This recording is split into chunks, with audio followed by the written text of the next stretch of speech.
ធានបទលើកនេះយើងនិយាយពីរឿងភ័យព្រោះកាលណាតែភ័យធ្វើអីអត់កើតទេអញ្ចឹងវិធីសាស្ត្រដែលខ្ញុំផ្ដល់ឲ្យនេះសាមញ្ញទេនិយាយតែមួយចំណុចទេ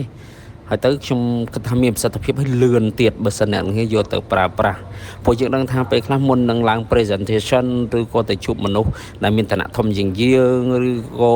ទៅចូលរួមព្រឹត្តិការណ៍ដែលយើងអត់ធ្លាប់ឡើងទៅចូលរួមតែងតែមានអារម្មណ៍ថាភ័យព្រោះកាលណាតែអារម្មណ៍ថាភ័យទៅយើងមានអារម្មណ៍ថាដូចអត់សូវស្រួលខ្លួនទេវាធ្វើទុកកាពះវាធ្វើទុកអីចេះចោះចឹងវាធ្វើយើងនិយាយចំពិបាកក្នុងខ្លួនហ្មង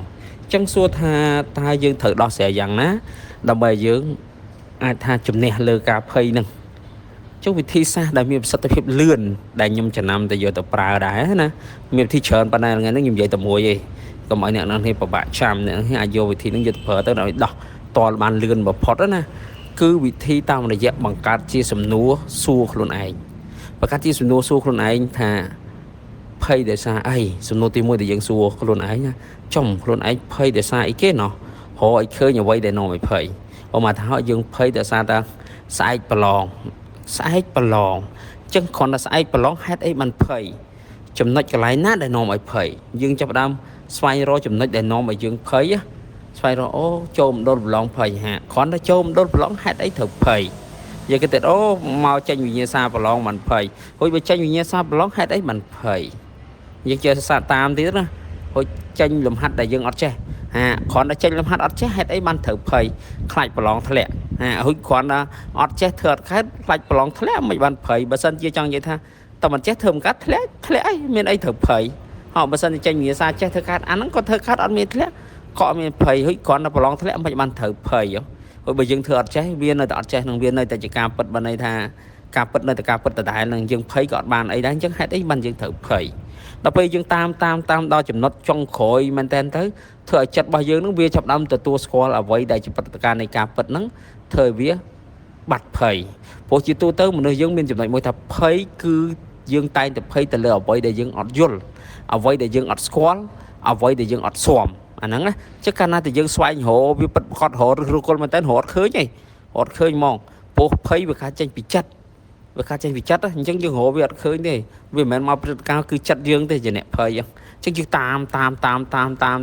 កឲ្យហេតុផលមែនតើបានអត់ឃើញដល់ពេលអត់ឃើញទៅយើងមានអារម្មណ៍ថាបាត់ភ័យខ្លួនឯងហ្មងឥឡូវឧទាហរណ៍មួយទៀតមកថាយើងឡើងធ្វើបទបង្ហាញ presentation ណាយើងតែងតែភ័យមែនទេមុនដូចថាមុនជន់ដល់វិញយើងភ័យអូយមានអារម្មណ៍ភ័យចង់ញ័រដៃញ័រជើងឡើង present អញ្ចឹងយើងសួរខ្លួនឯងគ្រាន់តែឡើង present មិនអត់ភ័យចំណុចកន្លែងណាដែលនាំឲ្យយើងភ័យហ្នឹងឈរនិយាយមុខមនុស្សច្រើនឧទាហរណ៍ណា present មិនមុខមនុស្សច្រើនគេមើលគ្រាន់តែនិយាយមុខមនុស្សច្រើនហេតុអីបានត្រូវភ័យគេធ្វើអីយើងគេហក់មកខំយើងហើយយ៉ាងម៉េចយើងសួរខ្លួនយើងសួរឲ្យពិចារណារកចម្លើយខ្លួនឯងសួររហូតពេលនិយាយទៅខ្លាចគេសើចអូម៉ែនិយាយទៅគេសើចគ្រាន់តែគេសើចហេតុអីត្រូវភ័យ